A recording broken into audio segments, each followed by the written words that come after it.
Dr. Don PEDRO Obaseki is a first-class theater practitioner. Obaseki is believed to be one of the 4 founding leaders of Nollywood. He has excelled all round in audio-visual production, and Don PEDRO is also a theater arts teacher. Now, this theater guru wants to be the governor of Edo State. Don PEDRO Obaseki is our guest on the program. Thank you very much for joining us on our program. Thank you. Thank you. Now, let's first of all take a look at the political developments around Nigeria before we come into your aspiration. Okay. We have a change that is happening in Nigeria. We have a president who has come on board, and many Nigerians voted because they believe in his integrity. And they have watched events, and some of them are already impatient, asking for more to be done, and they think time is being wasted in the appointments of key positions, and as well as some of the deliverables that they expected before the election. What are your general observations? First, we have to agree that Nigerians voted change.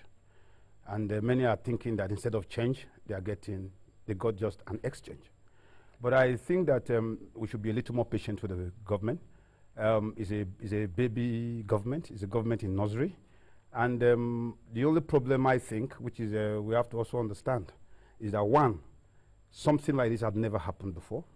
And so you may find them trying to grapple and grasp with the implications of being in power rather than being in opposition. And many people think that the APC appear to have been a party more concerned about removing the government in power rather than having a clear-cut blueprint, end-to-end blueprint to solve issues. So I think knowing the fact that the party itself is less than 19 months old and with variegating interests. Don't forget that AMPP was a party tangentially different from the ACN, so the CPC. So I think what we are saying is actually an incubation in process. And I think we should be a little more patient. But the parties should have known ab initio that Nigerians were raised with very short memories. Is Nigeria difficult to govern? With 375 different ethnic nationalities, if you expect things to be easy, then you are being economical with the truth. Nigeria is a difficult country.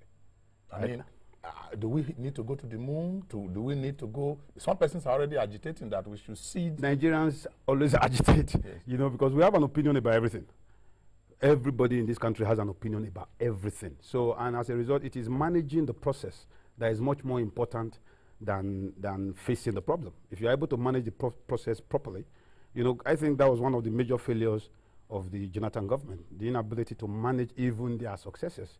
So, and not being able to manage it, people have different perceptions. And once you are not informing people, you give room for misinformation and disinformation, because there must be information, and life abhors a vacuum. So when there are no clear-cut information on the processes of governance, because Nigeria, I tell them we have a new president, we have a new dispensation, but we are yet to have a government, because the government is an ensemble. It's the sum total of all the various parts working together like a whole. If not, you will have clogs in the wheel. But he has told us September. So we will take him by his word. September. The man had, if we get to September and things are not in place, then I think that was the time it should be a night of long nights. Now, one of the problems that we have seen over the years, some persons have captured it aptly, the leadership recruitment process. And that we don't really have a process of recruitment. Yes. If you go to the United States of America, yes, invariably you are able to know who is heading where. Yeah. You can say in the next 20 years, these are the qualities of somebody who will go, and you know the category of Nigerians who don't have that kind of. Is it a problem? It's a problem, but it's also a problem of a nascent democracy.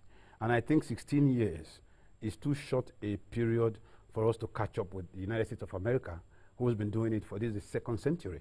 So we have to understand that.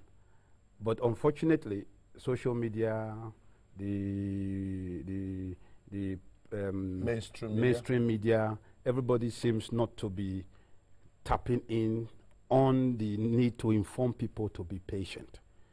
I am not a very patient person, but knowing what went through in the last 1.5 years, I've asked myself, we cannot continue to do things in a hurry.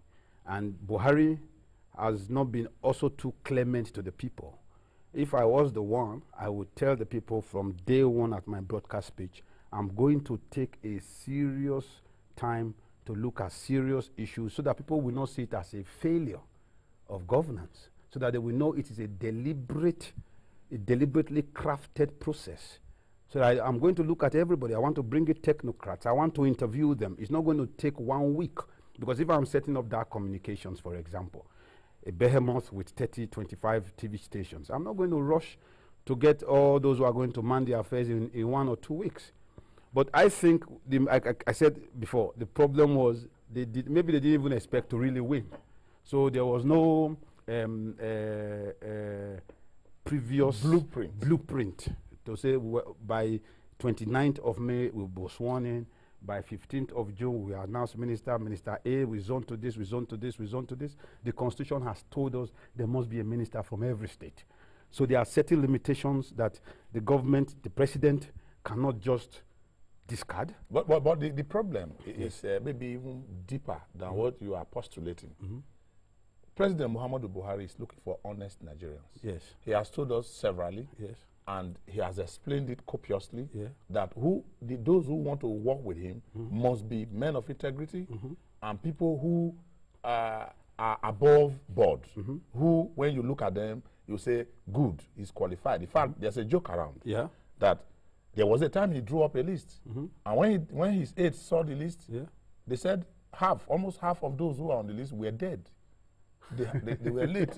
The minute that he went back in time, remembered individuals and put their names down and said, this one will serve, this one will serve, this one, because I know them. Yes. But unfortunately, they were not dead. available. They were now, is he going to get anybody in Nigeria who fits the bill? There are too many honest Nigerians. They just aren't politicians. There are too many honest, well-intentioned Nigerians. But they are not politicians. They are not politicians. They have lost faith in the political process. And the reason is we are a victim of this American saying that bad men rule because the good ones don't want to get involved. Maybe that is one task that Buhari has to accomplish, the ability to tell those who believe Nigeria can move forward. But who are not politicians. Who are not politicians, so that they can join him. Because the politicians, we know them. We already seen them. We know their characteristics and intentions. And this country has said loudly and vocally on the 28th of March 2015 that those people, their days are not only numbered, their days are gone. So those are the vestiges of yesterday. So if the government is sincere, because the problem is even the sincerity quotient is very low. Because when you don't inform people properly, there's going to be a problem. If the president... Perception. The perception is key, because perception is almost averagely everything. If he comes and says, look, this is the direction I want to go. I was even thinking when he was not going, I thought he was going to tell us, why don't you all submit your CVs if you know you can run the Ministry of Agri properly? I will submit my CV. And those who submit the CVs, because we have a problem with this country in the last 4, 5, 6, 7 years of persons who were not fighting to be in a position, being saddled. Yes, and so he is not mentally ready, and is different from someone who applies for a position and is ready. And is ready. So he has all the arsenal to be able. Like Buhari appears to be ready. If he's not ready, he won't have contested 4 times. So that is someone who craved the job. So it is a job that he wasn't begged to do. So he must deliver. You get my point? So if I was Buhari, I would say, okay, everybody put in CVs. Nigerians will turn in 1 million CVs, but the criteria will be strict, and the computer will delete some of them because you just don't meet the criteria from the very beginning. So, and if that is what he's doing or he's been doing, maybe that is what he's doing, but we are not aware discreetly, then I think it will be a pain, but it's just going to be pain that will be worth some gain. You said something, and that leads me to your aspiration. Yes. You want to be governor of Edo State? Certainly and definitely. Are you ready? Very ready. Are you one of those who are not politicians? I am not I don't even understand the political speak, and I think even the route I've taken is, at the beginning, some people thought it was a travesty, but I said no. This is how it should be. Let those who are in the position to put me in position exercise that power to put me in position. I'm not going to be chained or gagged by godfathers or a few shenanigans who will sit under the sanctuary of their locked doors and decide who's going to rule my state. They've done that for 16 years, and we know what the results are. Putting half-baked persons who have little vision or no vision at all, ruling over a state of persons who are so upwardly mobile. We are among the most educated in the country. We can't do that anymore. And I'm telling everybody, Pedro is a Boy Scout. I was born ready. And I'm ready to rule. Not rule as I'm ready to provide leadership for my people and take them from the point where we are now to a point that actually reflects the mental power and the resource power of the average Edo individual. Have you ever managed, where have you ever managed? I mean, you want to manage a state. A state, yes. A state, you have said, yes, boasts of intellectuals, yes, people who are grounded, yes. People. Have you ever seen a theater artist? Well, yes, of course. A theater director is a man who understands how to work in an ensemble. I'm an ensemble team player. A man who knows how to handle the variegating parts of a total production to create a whole. I'm among the 4 people they say created Nollywood. I think I'm among those who also helped birthed private broadcasting in Nigeria. I've worked in places where persons with different ethnicities, persons with different temperaments, persons with large, fat star egos have to work with me. And I understand that Pedro cannot mount the camera and be the editor and be in front of the camera and hold the microphone at one and the same time. And that is the problem of governance in Nigeria. A governor or a president who wants to do everything and anything, who cannot macro-manage a process, and because of the fact that he's so involved in the personality, rather than in the collective, he's micromanaging the process. And you cannot think for everybody. You can't think for 2 million people. You cannot think for 2.8 million people. You cannot think for the 4.6 million people of Edo origin. That is where I think I was processed to run and rule and administer persons who by nature don't even agree with one another. Of course, with all these qualifications, yes, one would readily say, return him unopposed. But you know there are other factors. Yes, there are other factors. The factors of fund, yes, the factors of acceptability, yes, the factors of political experience. Mm-hmm. I want to beg your indulgence. Where do you stand in these qualifications? Where is the political experience that you have? None of them who have ruled previously had any real political experience. That is, I think anyone with a political experience in Nigeria today is a thief. If you are a politically experienced person, it means you have dipped hand to a larger. That is the public perception in the till. You have created a siren crazy dictatorship. You have enriched yourself and built mansions. That is the perception. That is the perception, and that perception is not very far from the truth. If not, Buhari will not be running all over the place now like a gunslinging John Wayne or Clint Eastwood, looking for all those he's looking for. He's not looking for technocrats. He's not looking for Augustine Agbonsuremi. He's not looking for Don Pedro Sarah Agbenfo Obaseki. He's looking for persons who have held political office. And when you say political experience, you're actually meaning those who have held political office at one time or the other. I don't want to have that on my CV either. I am saying that here is a man who in a normal, even restricted, without money, when Nigerian government did not realize the Nigerian film industry could just be something that could bring them to the fore. Aside of corruption, 419, football, the things that put Nigeria in the global space is movie and music, where I think I'm one of those who cooked and baked the process. So I don't have political experience. Okay. And I think that is one of my biggest advantages. On the other one, you said money. I want to actually emphasize the next point, yes, and that is money. Yes. One of the challenges Muhammadu Buhari has, yes, now, yes, and if you listen to the insider, yes, there are those who funded his campaign, yes, those who brought him to the fore, yes, those who wanted him to belong to them, those who chartered the helicopters and the planes yes, are moving from one place to the other. Yes. Now the chiefs are down. Yes. What do I do with them? Yes. Now you do not have the money. Do you have the money? I don't have the money. And so you are going to depend on people to bring money for you to campaign? I've already started. You see, Buhari, I'm sorry, Mr. President, you know, you lived in the 80s and 90s. I'm one of Nigerians' primal IP persons, and I'm one of those designing the Nigerian digital ecosystem. I'm crowdfunding. I started my campaign first in Denmark, in Sweden, in Holland, in Spain, and in Dallas and the United Kingdom of Great Britain and Northern Ireland. And what I did was, because I knew that 500,000 Edo persons already live outside the shores of the state, and I also found out that from Western Union, close to $76.3 million were sent via direct remittance to my state, which makes them the biggest. The Edo State diaspora is the biggest foreign direct investor in the state. Yes, and I told myself, if Oshomole has spoken with those kids, they would have given him the $75 million because they sent it 76. So I went to them and said, you cannot scream and say change. All you will get is exchange. The only way you can do it is to put your monies where your mouths are.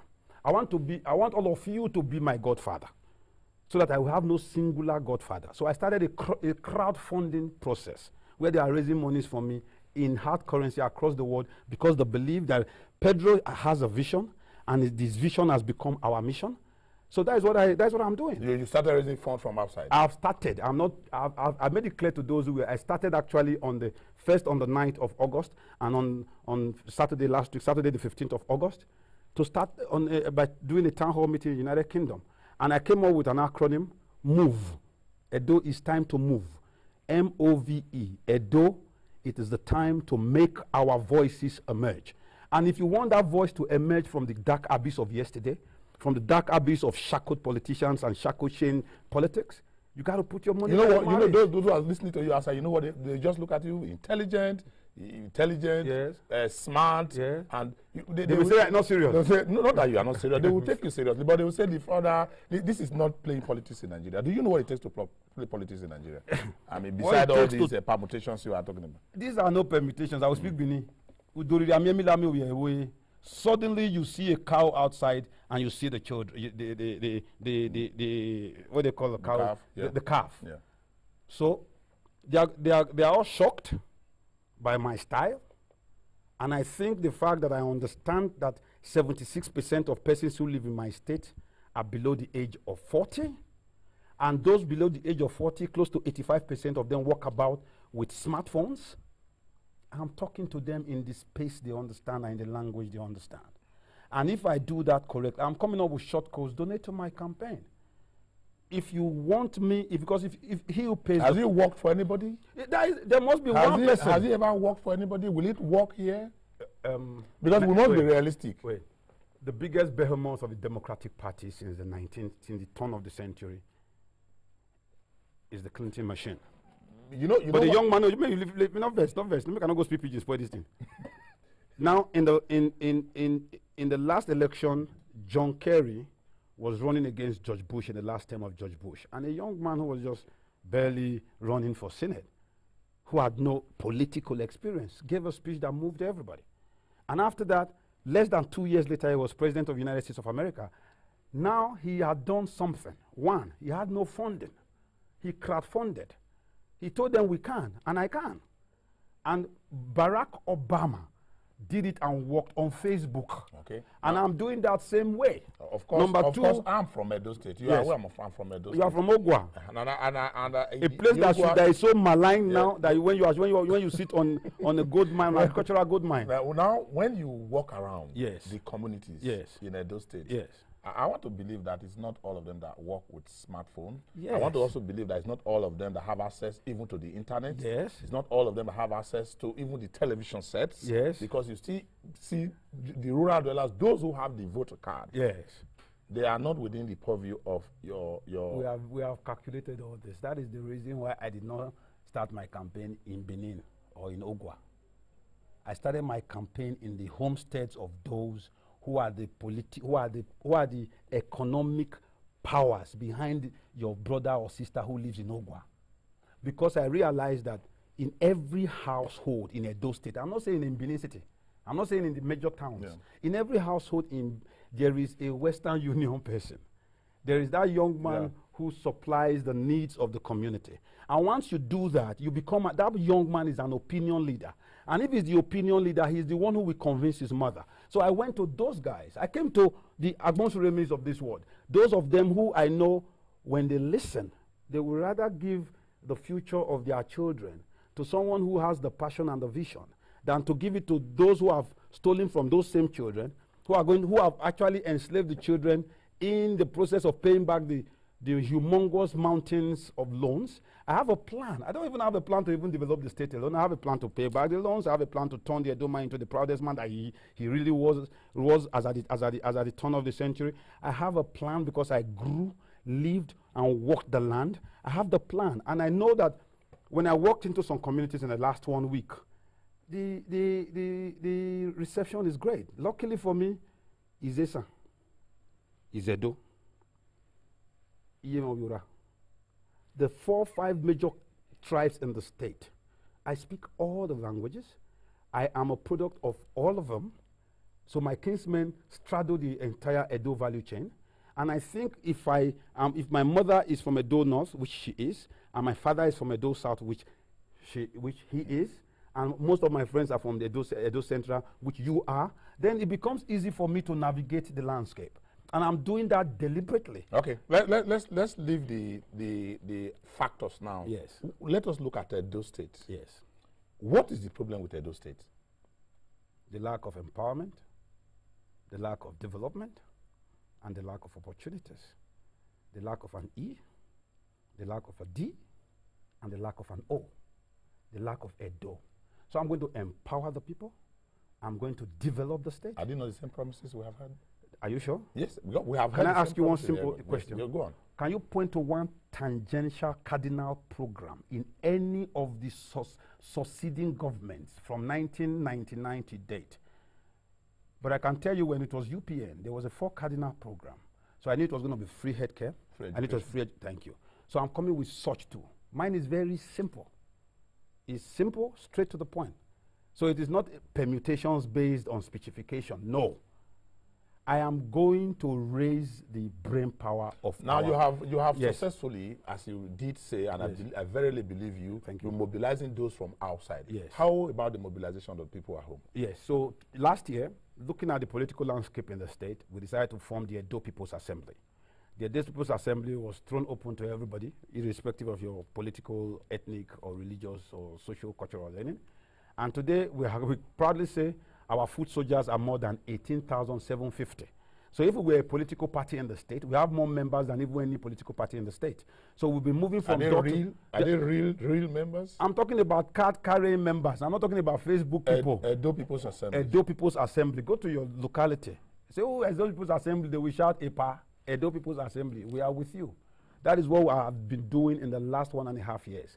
So, and presently we have our coordinators across the state. We don't have any direct party affiliation. I hold a party card, but I don't flaunt that party in the public space because... If I may ask, yes. under which platform are you flying? That's what I'm saying. You have not made up your mind? We've not made up. My group have not made up the mind.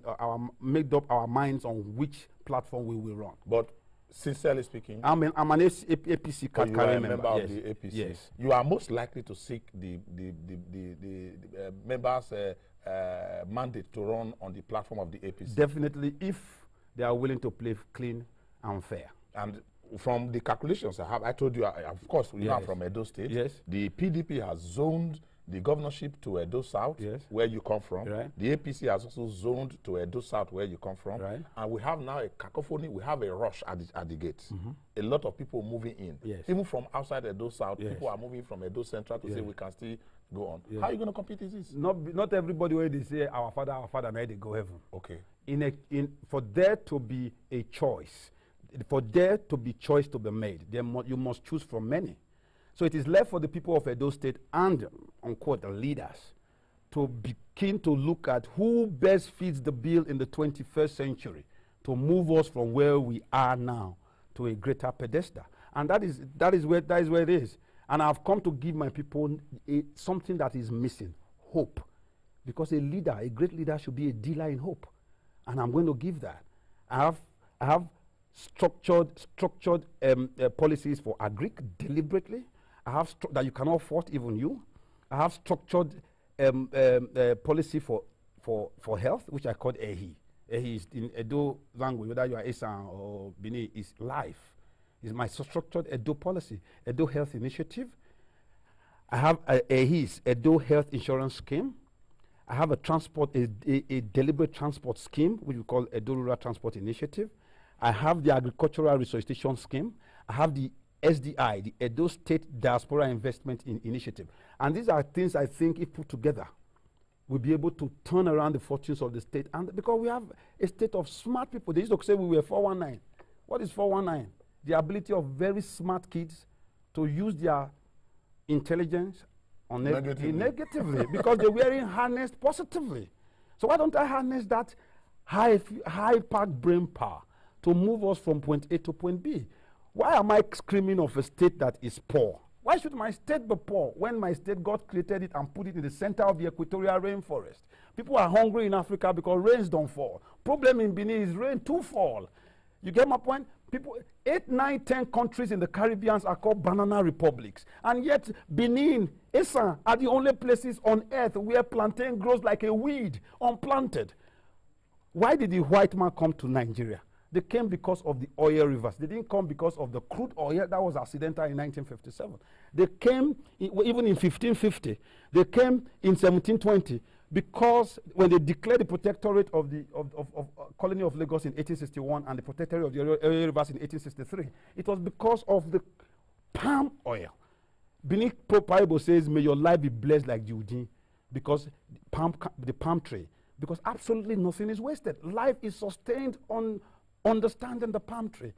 I grew up and when the bet is good for the bet is good for palm tree. Of course, you know the best in the world. Of course, you know this discussion is going to be a continuous one. Yes, we cannot conclude it in a single program. We are going to monitor and see how you go, and also monitor the others. Yeah, so subsequently we'll be able to come back and review and see what. I'm actually calling the Edo people to please call for a debate. Okay. So that we know who are we putting the future of our children in his hands. How safe are those hands? How safe is the head? All right. I must stop you now because like I promised, we'll be reviewing. I want to thank you for coming. Thank you, Austin. Thank you. And you guys are doing a great job. Thank you so much. Sir. And continue to put fire on our bomb so that we do the right thing.